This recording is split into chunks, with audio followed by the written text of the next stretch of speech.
Hello everyone, welcome back. Today I am going to start Unit 4 of Class 8, that is Tribals, Dikus and the Vision of the Golden Age. Now imagine the forest of Chotnagpur around 1895. The people are whispering in excitement. Like, have you seen Birsa? He can cure diseases, he can multiply grains, and he has been sent by God. A young boy named Birsa Munda begins walking through villages and forests, and people start gathering around him. He confidently declares, God had appointed me to save my people from suffering and to free them from the slavery of Dikus, that is, the outsiders. And just like that, thousands start believing that he is Bhagwan, a divine savior. And Birsa belonged to a Munda tribe, but his followers included Santhals, Orons, and many others. Why? Because all of them were hurting. Under British rule, their land, forest, culture, and religion were disappearing. What they had known for generations was slipping away, and they felt helpless. So, Birsa became a symbol of hope, someone who could bring back their lost world.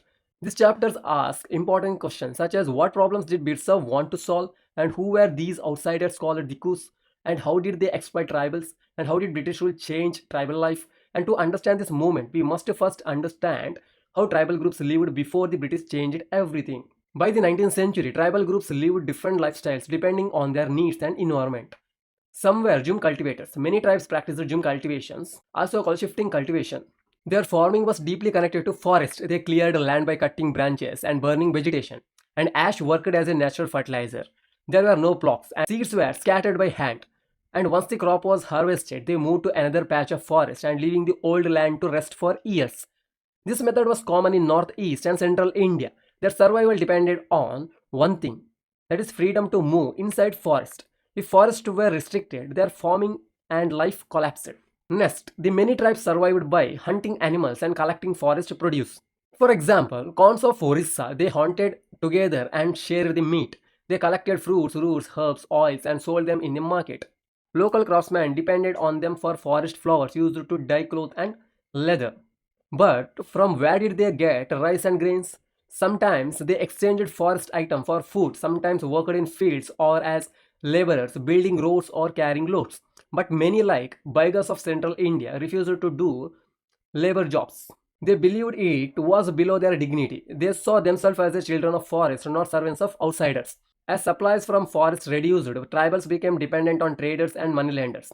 Traders sold goods at high prices, moneylenders charged huge interest, and slowly tribals saw traders and moneylenders as evil Dikus, the outsiders responsible for their suffering.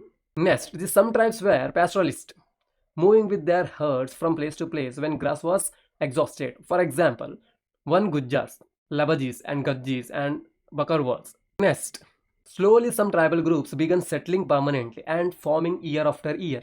They started using plots and gradually gained rights to the land. Among Mundas of Chotnagpur, land belonged to the clan and everyone descended from the first settlers had equal rights. But gradually some became more powerful, becoming chiefs and renting lands and controlling others. British officials thought settled tribals like Gonds and Santhals were more civilized than shifting cultivators or hunters. They believed people in forests were wild and needed to be civilized. This belief became the foundation of British policies. Next, how did colonial rule affect the tribal lives? British rule totally changed the tribal life. What happened to tribal chiefs? Before the British, tribal chiefs controlled land and people. They managed forests, settled disputes, and collected revenue. Some even had their own police. But under the British, they could keep land but lost all administrative powers. And they had to obey British laws. And also, they had to collect taxes for the British. And they had to discipline their own people. So, their respect and authority will be collapsed. Now, what happened to shifting cultivators? The British did not like groups that moved constantly. They wanted tribals to settle to they could tax them regularly and they can easily control them. So they introduced a land settlements, measuring land, fixing revenue, and declaring owners and tenants. But where land was dry and rainfall was irregular, settling farming failed. Many shifting cultivators suffered and protested, and British were forced to allow shifting cultivation again in some areas. Next, the forest laws and their impact. This was the biggest turning point. The British declared forest state property.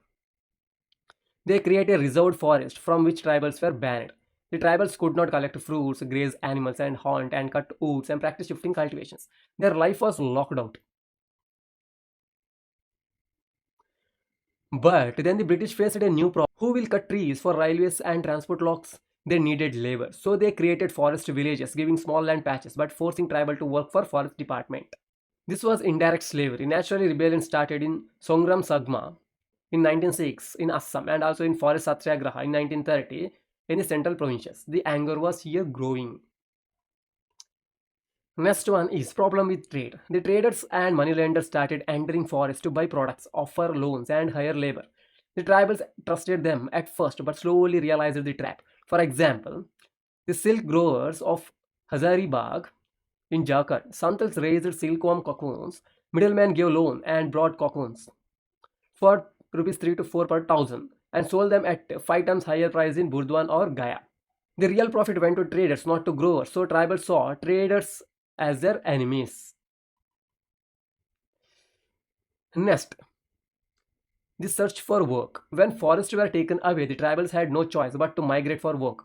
They were recruited to tea plantations of Assam and also in the coal mines of Jharkhand. The contractors cheated them and paid very low wages and trapped them so they couldn't return home. Their lives became worse than before. Next, the rebellions began all over India, such as Coal Uprising in 1831 and Santhal Rebellion in 1855 and Buster Rebellion in 1910 and Worli Revolt in 1940. Next one is Birsa Munda. Birsa Munda was born in mid-1870s into a poor family.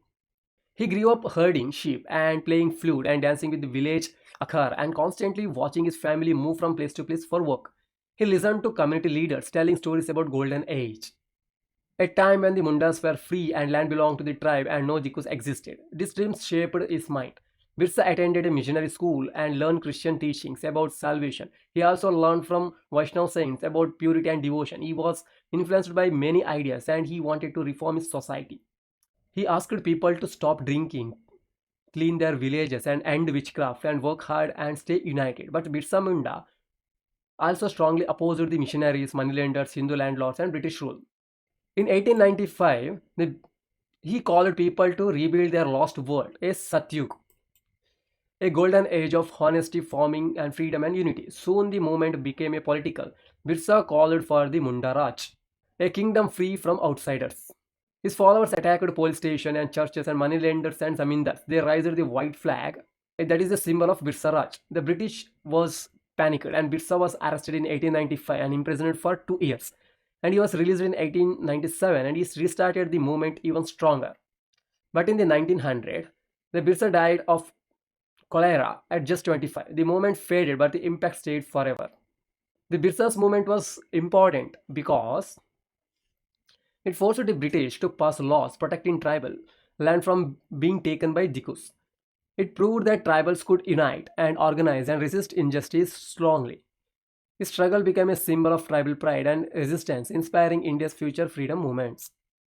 So this chapter clearly shows how British would destroy tribal life through the land control, forest loss and taxation, depth and exploitation, and also how tribal communities resisted strongly through the revolts and movements, and how leaders like Birsa Munda shaped early anti-colonial resistance, and tribal resistance formed an important part of India's freedom story, not just a footnote. So that's it for today's class. I will upload the next unit in the coming days. Till then, don't forget to like, share and subscribe to my channel.